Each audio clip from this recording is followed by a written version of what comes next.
Hello friends, welcome to Joy of Life. So today once again we are going to look at a medium level problem from LeetCode, letter combination of a phone number. So before we discuss the solution, I highly encourage that you try to do it yourself and then can check the solution. So let's look at the problem statement. So given a string containing digits from 2 to 9 inclusive, both 2 and 9 inclusive, return all possible letter combination that the number could represent. Return the answer in any order. A mapping of digit to letter, just like on the telephone button, is given below. Note that 1 does not map to any letter. So we will look into this problem. So first let's discuss this problem. So here I have the problem. So previously in older phones, older mobile phones, we used to have a keypad like this, wherein we used to use the number pad in order to type. So if we press two ones, it will print A. If we press it twice, it will print B and so on. So before we go into the solution, I would like you to show how it was previously. So a phone would look like something like this, wherein we didn't have a on-screen keypad. What we used to do is we used to type using this number pads. So let's take a demonstration of how we used to type. So I'll just run you through a small video where many might not be aware of how we used to do back then. So here is a small video showing how we used to type, and then we'll look at the solution. You need to press the buttons more than once when typing a message. For example, the 2 key represents the letters A, B, and C. With predictive text off, you need to press the 2 key once for the letter A, twice for the letter B, and 3 times for the letter C.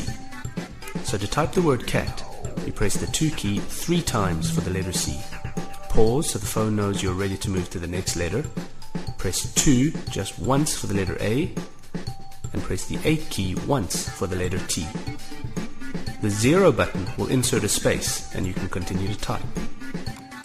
So this is how we used to type back then using the number pad.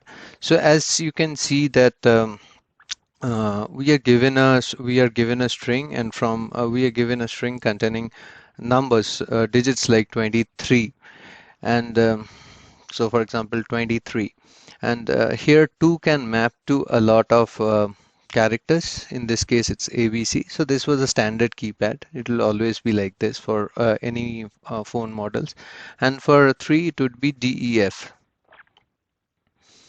So using 2, 3 we could actually write many things. So if I take A, we could write AD, AE, AF, or we could use the 2 to type B. So it could be BD, BE, BF, or we could type C. So it could be CD, CE, CF. So everything was possible. All of these 9. So you can see here that we have 9 results. All of these 9 words could be typed using 2, 3. So here we can see that we have a mapping like from 2 to 9. So they have not included the 0. So 2, 3, 4, 5, 6, 7, 8, and 9. And each one of them maps to 3 or more characters. Maybe in some cases you'll see that there are more than 3 characters as well. DEF, GHI. Though it is on the keypad, you can see it over here, but I thought for simplicity, let's write it down so that it becomes easier for us to solve the problem. MNO. So for 7, you could see there are 4 characters, right? P, Q, R, S. And then for 8, it's TUV. And again for 9, we have 4 characters, W, X, Y, and Z. So let's see how we solve this problem. Given an integer, we need to come up with what are the possibilities that we can come. we can make. So if there is only one character, like one integer like 2, then only answer could be A, B, and C. But if we have more than 2, as we have seen in this example, then we have multiple results. So let's take a use case and see how we can solve this over here. So let's say I choose 237. So from this 237, 2 can be either used as a or a B or a C, right? So next is, so using 2, we can either write any of these 3 characters. Now coming to the number digit 3, 3 has again 3 possibilities to, so it can be used as DEF, right? So this guy will also have the option DEF. And from C again, we can come and say that we have the option DE and F. So again from D, so 2 and 3 is done, and then we have the 7. With 7, what we can do is we have 4 options for each one of them. So P, I'm just trying to save some space because the tree is going to get bigger. So it can be,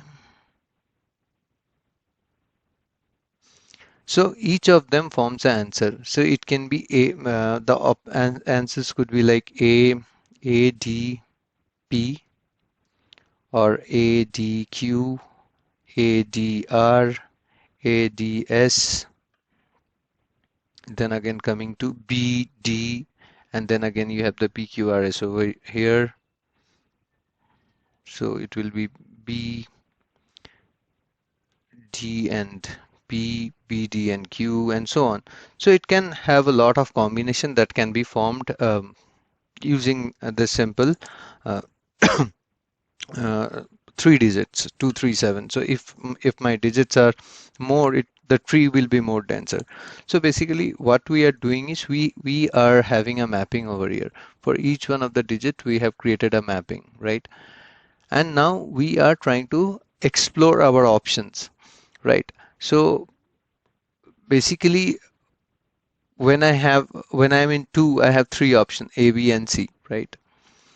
Now we get into a function with A, B, and C, and then we come to the next. So let's say our input, so I'll just put our input over here as we have worked with 237. So let me clear this part first and then do it. I'm running short of space. Yeah, so I've created some space for us. So our input that we are working on was 237, right? So the input will not come comma separated, it will come as 237. So we will have our function where we pass this input. So let's say X is our input. So, and we have also established a mapping. So from X, we are going to, the first thing that we are going to do is to extract the digit. So we have our pseudocode written over here. So we will do a dry run on this side. So the input to our function and the extracted value will just maintain over here. So input was in this case 237. So we have extracted 2. Now with this 2, what we are going to do, we are going to look up and see what are our options. So we will extract the digit. Sorry, I missed the E. Extract the digit. Look for the options. So in this case, our options are with 2, our options are A, B, and C, right? A, B, and C. So we are going to iterate over the option. The third thing is we are going to iterate over the options. Iterate over our options. So what will happen is we got A, then we got so our options are A, B, C. So with A, what we'll do is we have used 2 already. We are going to pass on 3 and 7 to it. We are just going to pass the just the remaining option to this input. Okay, so and we are also going to pass on uh, the letter that we have already captured. So we are going to pass on A, that is we have already extracted A, and 3 and 7. Now we are going to call the same function with 3 and 7. So with 3, what are our options? Our options are D, E, and F. So we already had A as the input. We are going to append D to it and pass on 7 to that same function. So with 7 extracted, we get the options P, Q, R, S. Now we will use P, A, D, and P. And now after 7 we have an empty string that we have passed. So this becomes our termination condition for the recursion. So now since we have reached the end and there are no more characters, we add this option. We add this option to our result. So this is added to the result. So now we could not proceed any further from P. So we fall one step back. So once we fall a step back, what will happen is we have explored our option for P only. Now we are going to call with Q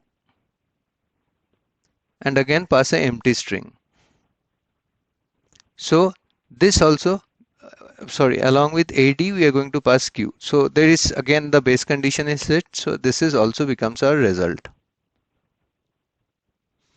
So we cannot proceed further. We fall back to this step. This step. So Q is done. So as I told you that we are exploring our option, P and Q is explored. Now the next option is R. So we call it with R. And again, it is an empty string because we don't have any more thing to send. So similarly, this also get added to our result. Similarly, we repeat the same thing with AD and S. And again, an empty string and the result is sent back, is added to the list. So now all our options are exhausted over here. So it will fall back to the previous step. So in previous step, we have only explored D, right? So this time what will happen is, what is our, D is completely explored. So our next option is E. So what will happen is A and E will be called and only 7 will be passed, right? So we have used 2 and 3, so 7 is passed. So we again extract out what is there for 7, like first character integer is 7 and we get all the options out of it. So first now we call with P. So A, E, P, and we pass a blank because we have used the 7 and we have nothing here. So this also becomes our result. So this is how I iterate over the options, and the fourth step is call X again. So this becomes our approach on solving it. So if I show you over here, so I have 2, 3 and 7, right? If I build a tree out of it, so let's remove this and let's build a tree out of it. So what I'll do is so what I have done is I'll just made some space for myself to work on the tree and show you how 2, 3 and 7 would do. So as I told you that sorry, let me get the pen. So my input is 2, 3 and 7. So what will happen is 2 has a this is my input. So 2 has 3 possibilities. One is A. So what will happen is I will use up A as from 2 and I'm left with 3 and 7 over here. I'm just putting comma, but in general it will be a normal string. So from 3 what will happen is from 3 I will use the D and I'm left with 7. From 7, this was the mapping for 7, PQR.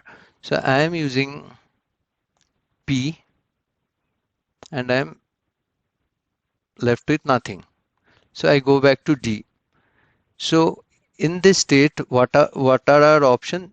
Our options were PQRS. So and we have already used P. So we will use the Q and we are left with null. So we go back, fall back again. So this time we have used PQ, so we'll use R and we are left with null. We fall back again and we have used PQR, so S is our last option. We'll use S and left with null. So this time when I come back over, I have no more options to explore. So I will go back to this step. So in this step, what has happened is we have used the D. So here our options were D, E, and F. So we have already used D over here. So our next option is to use the E. So when I start this new branch again, so again our options were PQRS, right? So I will use P and left with no other choice because there is nothing. We have used up the 7. So we fall back and use Q. We are left with null. We use R and F, left with null. Then we use the S and left with null. So at every point over here, so what happens is we fall back, no options, we fall back again. So here also we are done with D and E. Now our turn is for F. So another branch will spawn out of here, that is F. And F again has those same option, PQRS. So I use P. So I'll just go a little fast because it's all the same. So all of them will and S. So there are no more options. So when I come back here, I have no more options. I have done with everything. Over here, my choices were A, B, and C. And we have started this branch with A. Similarly, we will start a new branch with B. And now you can see here that every null node to the root node is my answer. Each one of them contributes to my answer. So this is answer, this is answer, this is answer. So all this becomes my answer. A, D, P, A, D, Q, A, D, R, A, D, S, then A, E, AEP, AEQ, and so on. There will be a lot of answers going by this. So this is how we break down the solution using a recursion, and we generate all the possibilities that are possible from 2, 3, and 7. And similarly for any other input. So we'll now quickly fall back to the LeetCode problem and try to solve the problem over here. So first thing is that we need to have a mapping. So we need to create a mapping of the numbers along with the choices that we have.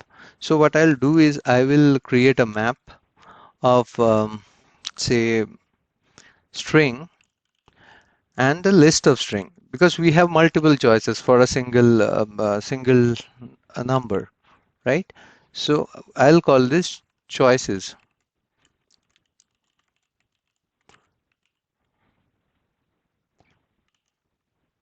So what I'll do is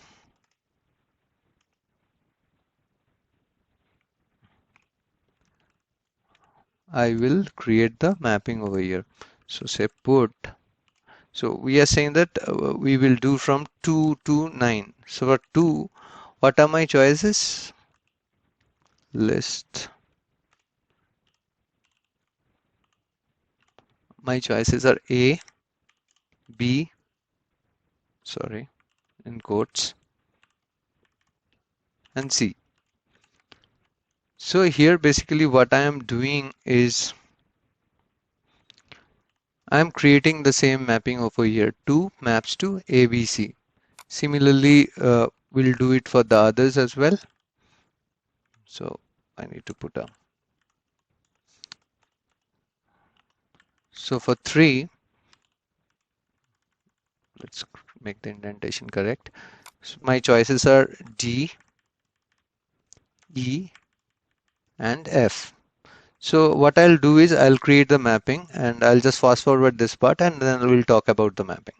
So I have just created the mapping. So 2 maps to ABC, 3 maps to DEF, 4 maps to GHI, 5 maps to JKL, 6 maps to MNO, 7 maps to PQRS, 8 maps to TUV, and 9 maps to WXYZ. So this is our lookup mapping and it will be a constant mapping. So I have just created it outside my function boundary. So first what we need to do, so first a basic validation check that we are passed with digits. So if digits is null or digits dot length equals to 0. So basically if we are if you are give passed with a null or a empty array, empty string, what I'm going to do is I am going to return an empty collection. So empty list it was, yeah. And now what I need to do, this function returns a list of string. The list of string is nothing but the results that it can create. So these are the possible output. It could be a long growing list. So we have just covered a few of them from here. So I have to create the list that will be returning. So let's call them result. So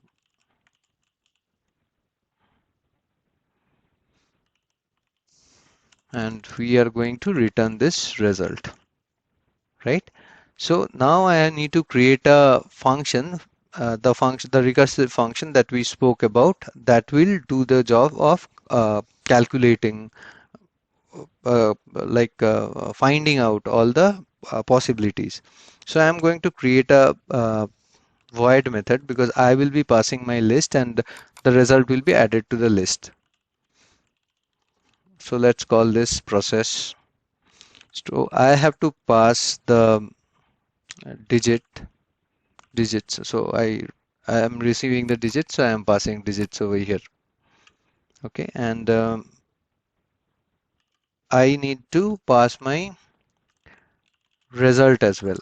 So this is where I'll be adding my result as and when I find them.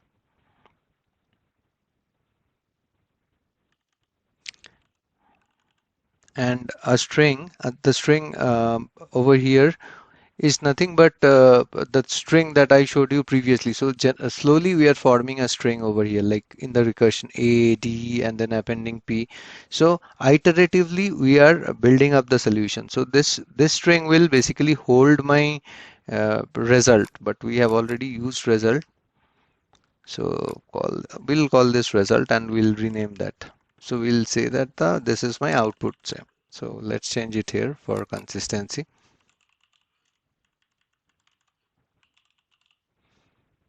And since I'm not going to cut the string and pass parts of it and all, so what I'll do is I'll pass the index of the string that I want to process. Okay, what we can do is we can trim the string and pass, but I don't want to create multiple string because string I have to chop it off and then send the remaining string. I don't want to do it over and again. So what I intend to do is to pass the position. So basically, when I'll be calling this function first time, this function process, so I will be passing the digits and I'll be passing my output. So output is where I'll be having my answers. The result is initially left blank because initially I have not considered any of the integers or any of the inputs from the string. So it is initially passed with a empty string. So nothing has been extracted yet because we are at this position now of the recursion. So as and when we call the same function from here to here, we are going to pass the A. So initially nothing will be passed. So this is what my function looks like. And now coming to this main process function wherein we need to process the result and add it to our uh, list. So what is my terminating condition? So if the position is, so I am going to initially I have passed 0 because I am starting on the first index of the string, and this will be incremented each time this is called, right? So first time it will be 0, next time it will be 1. So at any point of time, if this is greater than the length -1, because it's a 0 based index, I know I have reached the end of the string and there is nothing more to consume, and my result is already ready and it is present in this variable result. So what I am going to do in this case is in the output list, what I'm going to do, I am going to store this result in my output list and I'm going to return. There is no further processing required or possible because we don't have any other digits present in this string. So this becomes my termination condition. When the length of the string, when the length is reached, so we are going to terminate. So basically, to give you a little more detail, so if I am passed with say 237, so what will happen is my function will be called with first time with 237. Sorry, it will be 237, and my list is empty. My this thing is empty, and the this one is 0, as you have seen already. I have passed an empty list.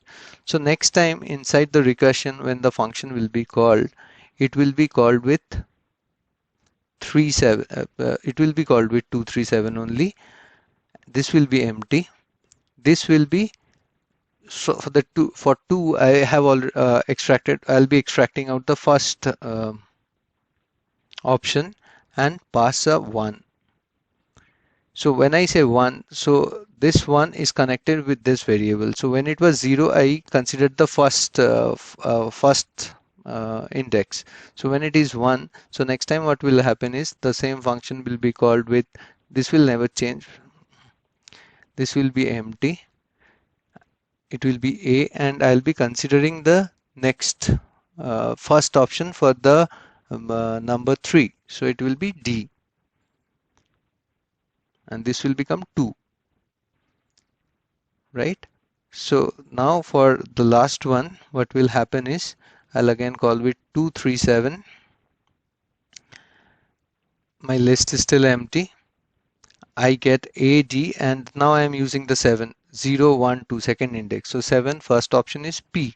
So I'll put P over here and I'll pass on 3.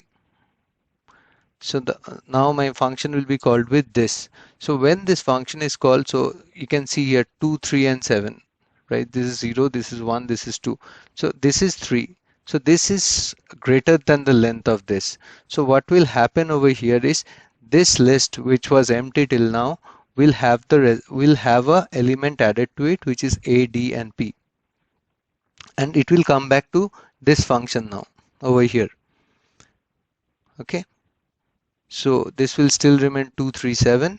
Now I have modified the list. I have a value of ADP inside it. And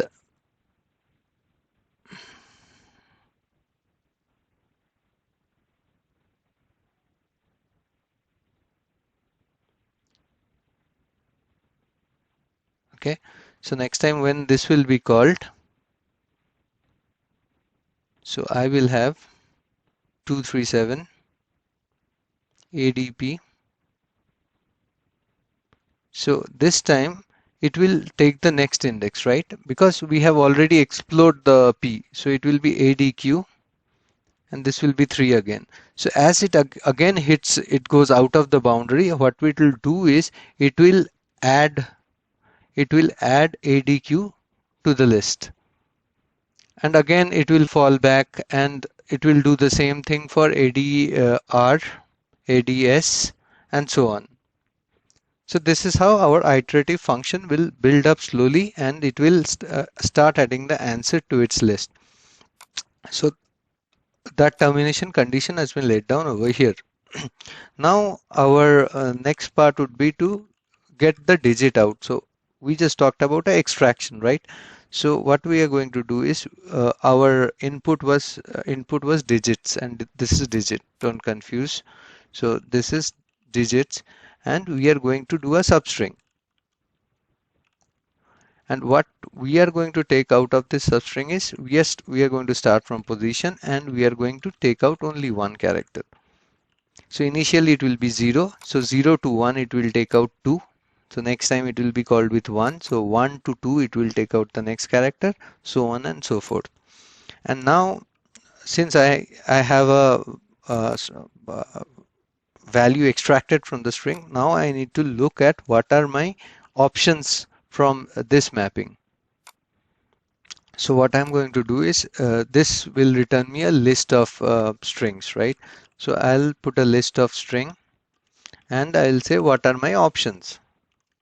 So what I'm going to do, it since it's a map, so I am going to look up in this map.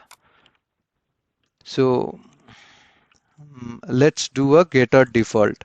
So getter default, what it does is it will get from the list. It will get from the list, and in case if it is not, if the digit, whatever digit value comes here is not in the list, it's going to return me a default value. So I will keep my default value as collection.emptylist. So in case if it doesn't find anything on the map, it's going to return me an empty list. So that even if I iterate over it without checking also, I'll never get a null, at least it is ensured. So if it is present, it will get me the list from here. If it is not present, it will give me a collection, empty list. So it will never going to return me a null.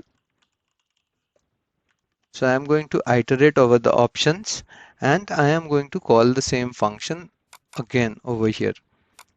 So I'm going to call the process function again. So digits remains the same.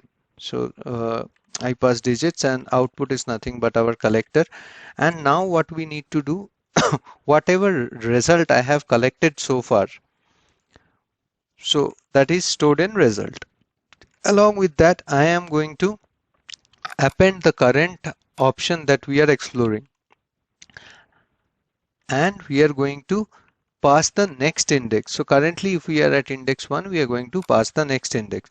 So initially if you notice, so we have passed empty as a result. So empty plus a would result to a A. So this is that same part. So initially I have passed on a empty. So now from the next function I got a. So empty plus a is a.